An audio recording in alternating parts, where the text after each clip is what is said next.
I can understand you being confused, not really quite grasping where I'm going with what I'm saying.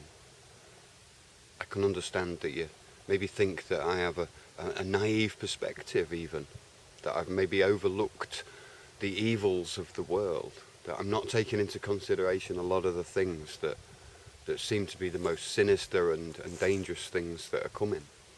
A lot of people believe in the end of the world. A lot of religions seem to think that the apocalypse means the end days. Armageddon is actually just a little village in Israel somewhere, I think. Or is it Palestine? Well, yeah. We'll talk about that in another video. But really, the most important thing that I feel, and this is why I make this channel, is to put out the things that I feel is important, not the things that you feel is important. I listen to everybody, and I listen to everybody's individual situations, and I add up that and calculate and look for patterns, and then I say what I think is right. I know that other people want to hear me say things so that they can share my message that's actually their message that I'm pushing, but it's, I'm only going to stand behind a true message that I feel's right. And if you share the same message, then that's double good, because I don't get my authority from myself. I get my authority from the universe, from life, from nature, from inspiration, from you all, from everything. Now, it's quite a big task. It takes a lot of years to learn what that means, but it only, even the most innocent, simple child can understand love, and that is the law. That is the whole of the law. But I think as we begin to, grow and use our minds and challenge each other and build things and get into conversations and arguments, that's where law complicates itself. It goes beyond love. But love can still win. If two men walk up to a sign that says "you are an idiot," and one of them is insulted by that sign, it's because he read it. The other one probably can't read even. He maybe reads a different language, Chinese or French or something, but that sign is written in English. You are an idiot. So the fact that, if you can read, then you're subjecting yourself to those words. Is that obligatory? Is that mandatory that we have to read a word that says, eat me, and then we have to eat that word? Or can we spit it back out again? Now you can see, so like a baby or a small child who hasn't learned to read isn't subject to that trick.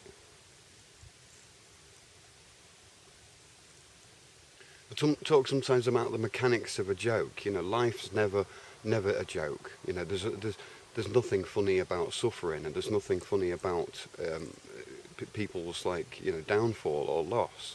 But at the end of the day, all of the jokes that we tell about tragedy that happened in the past and how we've overcome that, it's like the laughter seems to me to be a kind of a euphoria that we overcame such badness, such ill times, And so the mechanics of a joke, if you've ever, somebody's told a joke, you've been at a party, maybe quite an intellectual friends party, people you understand, and then one person tells a joke, and the others laugh, and you don't laugh. And at first you kind of, I didn't get it. Did you get it? No, I didn't quite get it. And you feel kind of embarrassed, and then they tell you it again, the punchline again. I didn't get it. And it could be that you just don't get it because you're in a different state of mind at that moment. And when somebody tries to explain to you the joke, it loses its humour. But if they explain it in the right way and just trigger, a word twist, usually a lot of jokes are actually based on a word twist, a word that's got a double meaning. The postman came and put a stamp on your foot or whatever. I don't know, I'm just inventing, let's say. It's wordplay, isn't it? And unless you get the actual word, the actual words and the meanings and the way that both the meanings are ironic in friction with each other, then you don't laugh. And the laughter comes from this deep down kind of, I've got it. It's tragic, isn't it? But now I'm glad I've overcome that because I've seen it, and I'm relieved because, ha ha ha, it was a wordplay. And so, kind of understanding what I'm saying on this channel is kind of like getting the joke, I suppose, if you want to look at it like that. You know, the mechanics of a joke. It isn't about humour. It's about It's about an irony that switches in you, the listener. But in this state of society, it seems like, you know, it's very dangerous to try and tell the punchline. So you have to kind of work out the punchline for yourself. I don't know, you know.